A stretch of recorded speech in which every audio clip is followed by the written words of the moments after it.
Hello guys, welcome to Adelaide Lessons. Every language has got its own sound system, speech sounds, their articulation, their production, their perception and arrangement. According to the International Phonetic Alphabet that you call as IPA, which was it's a system of phonetic notation which is based primarily on the Latin script, and this was devised by the late 19th century, by the International Phonetic Association in the late 19th century as a standardized representation of the sounds of spoken language, being the most widely spoken language all over the world, and basically the important, the phenomenal language of mode, medium of transactions and interactions and communication all over the world.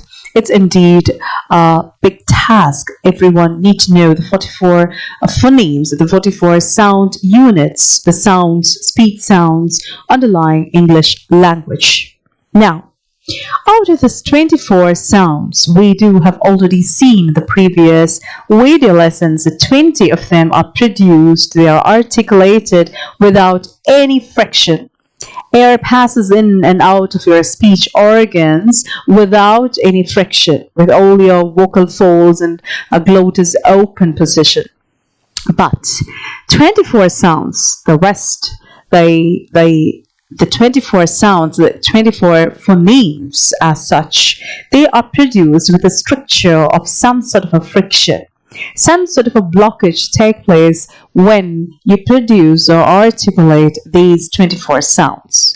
According to the manner of articulation, which describes the type of obstruction caused by the narrowing or closure of the articulators, we do have 24 consonants. So, 24 consonants, they do have 24 types of production.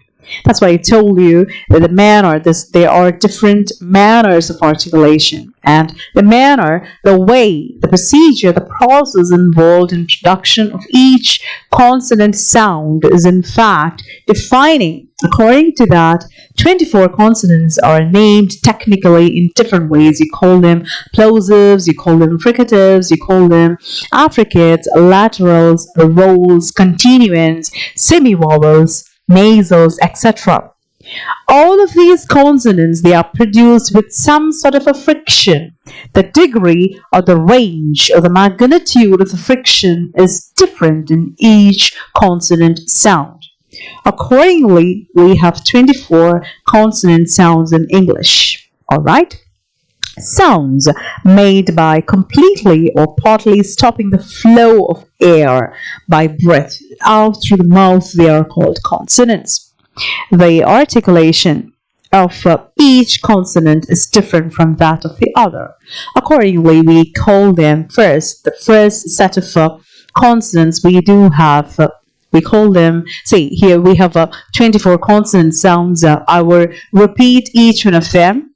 The 24 sounds, I hope all of you will repeat along with me. Alright? Yes. B,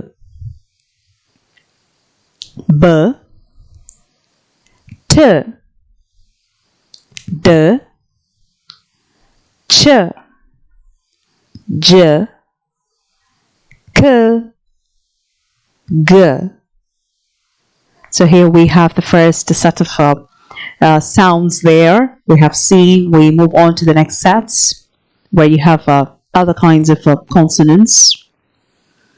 F, V, T, V, S, Z, Sh, J. Alright, we move on to the next sets. M, N, N, H, L, R, Y, W. Alright, here goes your 24 consonant sounds. Alright guys, yes. You can can see all those 24 consonants here with corresponding examples, specimens of words where they occur and where they are phonetically transcribed. You can see them put into phonetic scripts. Vowels are there, diphthongs are there, consonants are there. Every English word which is written in spelling, which you spell with the English letters of the alphabet, can be transcribed into the phonetic transcription. You convert by phonetic transcription, you are actually converting a word which is normally written in spelling. You convert and transform into sounds, okay, which helps you to gain and obtain proper, correct pronunciation of every English word. Thereby, it enriches and develops and improves your pronunciation, your accent, and your interaction, of course. Here, you can see how p occurs. The first consonant occurs in a word. I will repeat each word and you may come along with me. P, pin, b, bad, t, tin, d, dog, 5, f, van, v, thin, th, that, the, man, m, nose, n, thing, ng, hop, h, church. Please know that it's church. You don't have any R coming in between. R is not heard. It's church. Ch, jam, j, kind, k, gun, g, set, s, zoo, z, ship, sh, measure. I repeat, it's measure, j, right? Leg, l, run, r, work, it's work, not work, it's work, w, yes, yeah. So there goes all your 24 consonant sounds. Alright guys, I hope it's clear for you how all these 24 consonants are represented in a graphic script, as well as how they occur in words, how they are pronounced and articulated. Alright. Yeah. Now, we have classified each consonants, or the 24 consonants. They are divided into different categories. They have called their technical terms according to the manner, the procedure, the way in which all of them are produced and pronounced by your speech organs. So as such, I'm just giving you this information, just telling you the background of how each consonants are being produced. That's all. Yes, guys, we do have what you call as plosives. What are plosives? They are a set of consonants which are produced when the friction, when the articulators, they come closer and the air, the pressure of air is pumped out or pushed out with a plosion. There is a small explosion. That's the reason why they are called plosive consonants. For example, you have a p, b, t, d, k, g. In fact, they are called plosive consonants because during the articulation of these consonants, there is a pressure of air which is formed just within your speech organs, and they are broken out, they're exploded with a slight explosion. That's the reason they are called plosive consonants. All right. Next, we do have fricatives. What are fricatives? During the production of a fricative consonant, by friction, the structure is one of close approximation. Your lips, your tongue, the palate, your mouth, everything, it comes together. It comes together, they come closer, and there is a friction causing a blockage of air is produced or it occurs, and there is a tiny or very narrow gap in between the articulators, and through this air passes out freely with audible friction. For example, when you produce consonant sounds like f, v, t, the, s, z, sh, zh, h.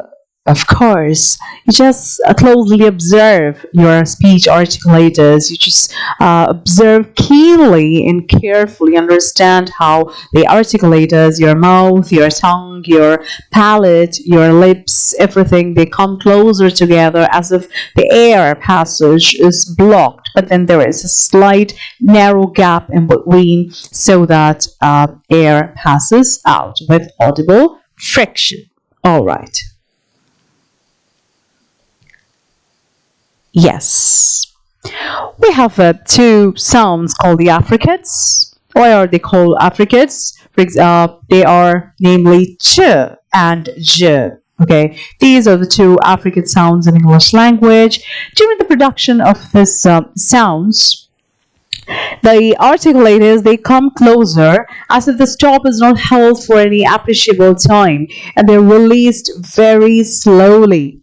All right, we get an affricate. So air comes and air is blocked. It is stopped, just like a explosion is going to take place in the case of a plosive, but nothing take place, just like an explosion or as if a p, all these sounds are created. But then this complete pressure of air is slowly and very slow pace, and easily it is released, and therefore affricates like ch and j are produced. Now you can see a list of words where affricates occur in word initial position, in middle, medium position, and final position. You can see chip, chocolate, chop here.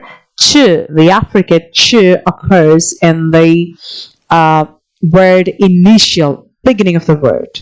Alright, and when you utter or when you pronounce words like catcher, butcher, kitchen, there you find the affricate in the middle position. Again, when you say watch, French, much, you do find the affricate placing itself at the word final position. Exactly.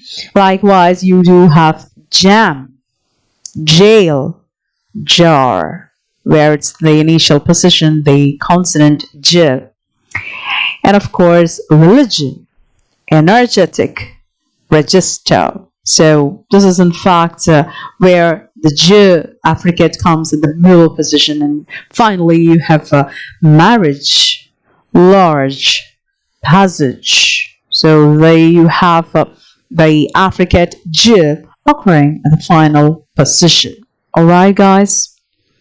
We move on to the only three nasal sounds of English RP, namely m, n, and ng. Okay, you have a technical details about these three nasal sounds. One is a bilabial, where you use two lips, m. Okay, and then you have got alveolar sound n. Okay, the alveolum is involved actively in that. And then you have a nasal sound.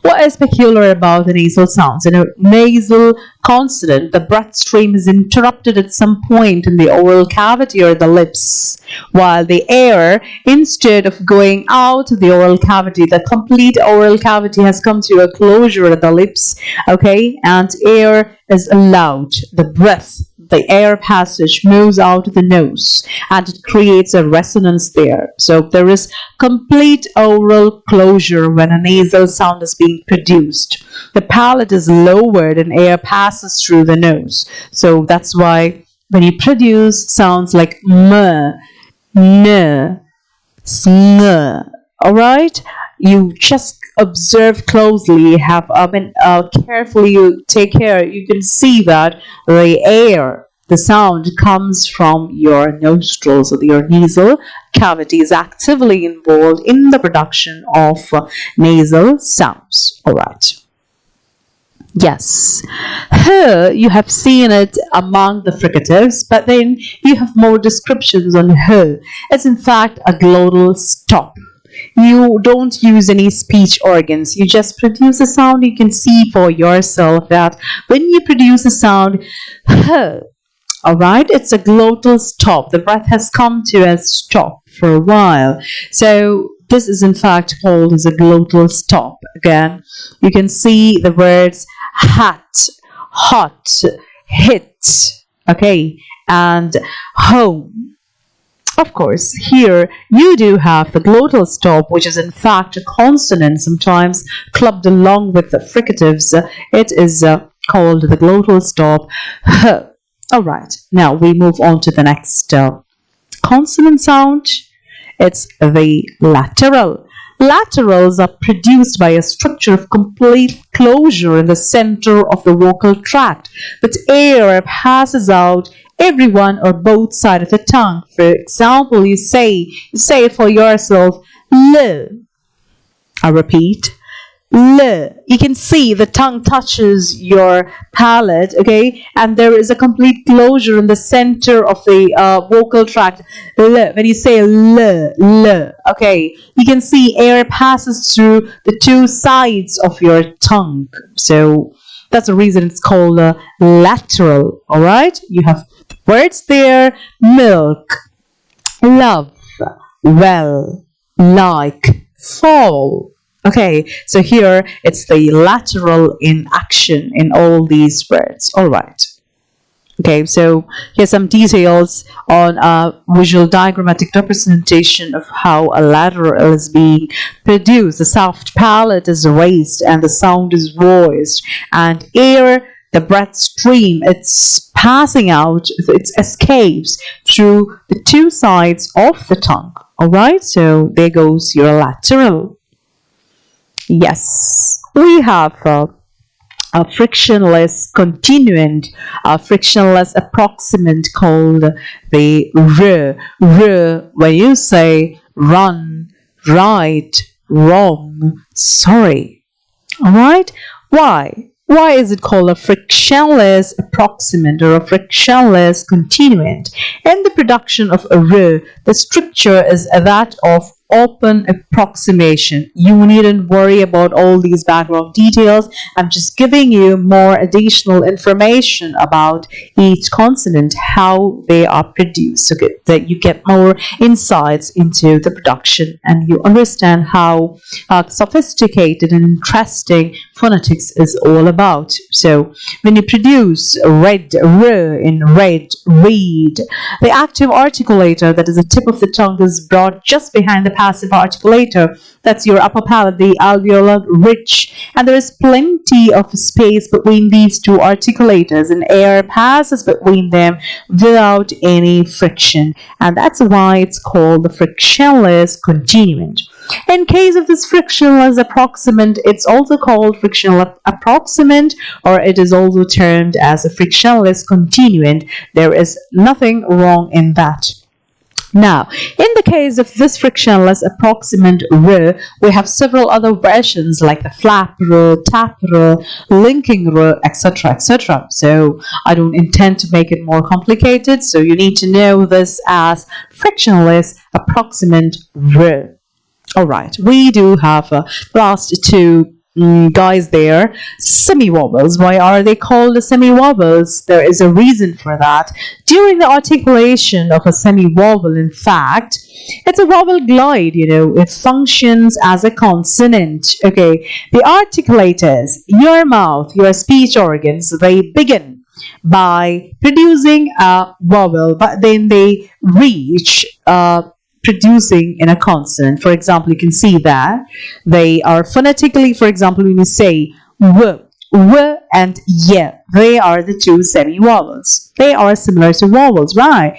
Phonologically, they behave like consonants, but they precede vowels in syllables and they require an indefinite article a rather than an. So, a young man, a wet carpet. Vowels, they do take these two semi-vowels, they do take an indefinite article a rather than an. Okay, so in the production of y, you begin your articulators, your mouth looks as if you're going to produce e, the vowel, but then it doesn't reach there, it ends into some other consonant sound which has got friction. Yeah, all right.